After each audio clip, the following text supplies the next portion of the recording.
there's been a series of unfortunate events that have been happening so far over the year. Right now, we're dealing with the biggest problem yet. This problem is the coronavirus.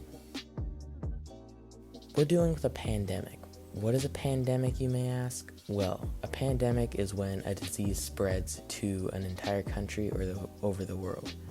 In our case, the coronavirus or Covid-19 is spreading rapidly throughout the world. Because of that, we have had to change the way we live. We now have to quarantine. We can't go out in large groups or be near lots of people and can't shop for non-essential items.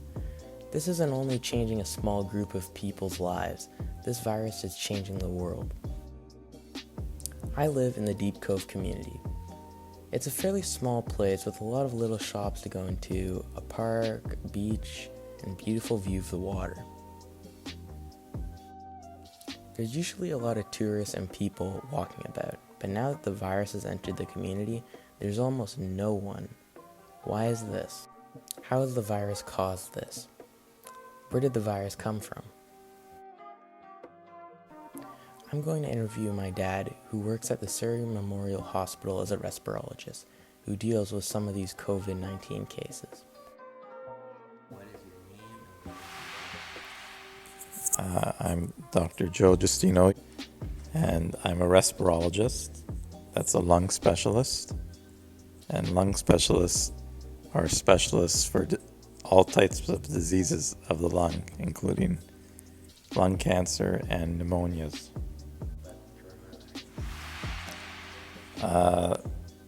The novel coronavirus is a new virus that probably started in bats and made the jump to humans sometime in November or December of 2019 in China. That's extremely contagious. That means that it's easy to pass on from one person to the other. But luckily, probably not as deadly as we thought it was.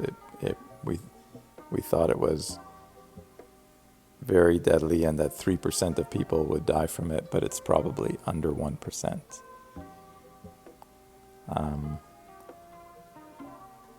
But it's quite variable in who it affects, so there's some young people getting very sick from it, but mostly the people that are getting sick from it are older people and people with other diseases.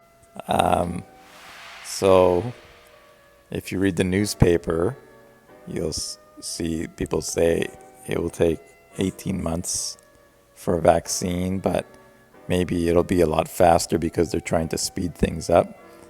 But I think that's really optimistic. I don't think you can really speed up a vaccine. And if you try to speed it up, you might end up with something that either doesn't work or maybe actually causes other diseases, other problems, including it could make it more likely that you get the coronavirus if you get the vaccine. So it has to be properly tested. That means probably 2 years, no matter what.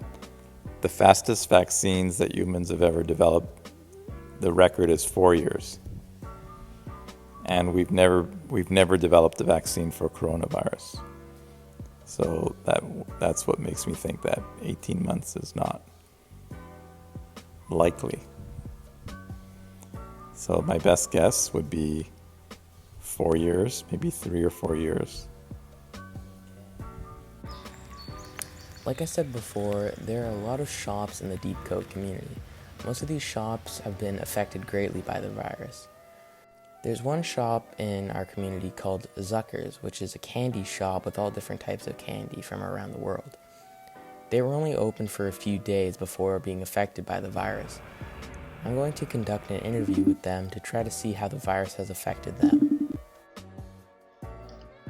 Hi, go ahead. Alright, thank you. Okay, can I just start asking questions? Yeah, shoot, go. We were definitely very concerned because it's a new virus and nobody really knew much about it. Since the time that we started quarantine, there's more knowledge about the virus now, and then we know that distancing does work, and so it's fine to be, a hockey stick length apart or 2 hockey stick lengths apart. That's how we work as well. We stay quite separated because we don't live together. So we were very concerned, but seeing what Canada has done, we are reassured that we can all stay healthy.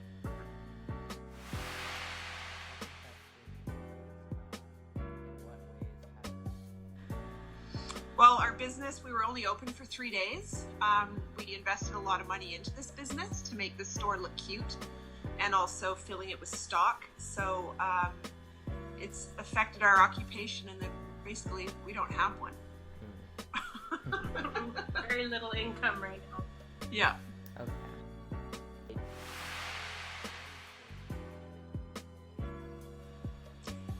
Yes, we only a few days ago took our store online, so we now have an online store. We'll definitely keep that, and what we will probably end up doing is more social media. We weren't going to do lots of social media, but we'll probably do that. So the online store was definitely a push for us to learn. We've learned a lot by doing so, and we will definitely keep the online store. Thank you again for the interview. Our new website is sugardeepcove.ca. After that interview, it really made me think how bad it was for businesses, especially in Deep Cove. Some of the customers for these businesses are tourists, and now with more travel bans across the world, it's harder for these businesses to get customers and make money. Nonetheless, it's also not the same for the customers and people like me living in the community. You can't go out anymore to big social gatherings, you can't go shopping, and you can't hang out with your friends. Before the virus, Deep Cove was a place where I could meet up with a bunch of people to hang out. Now we only really talk online.